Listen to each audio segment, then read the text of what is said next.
প্রাঙ্গণে মোর শিরিষ শাখায় ফাগুন মাসে কি উচ্ছ্বাসে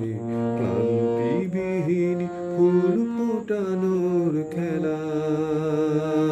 ক্ষান্ত পূজন শান্ত বিজন সন্ধ্যা বেলা,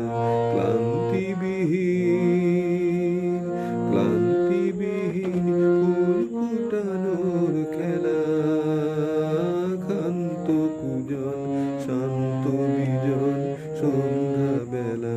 ক্লান্তিবিহীন প্রত্যহ সেই ফুল্ল শিরিষ প্রশ্ন সুধায় আমায় দেখি এসেছে কি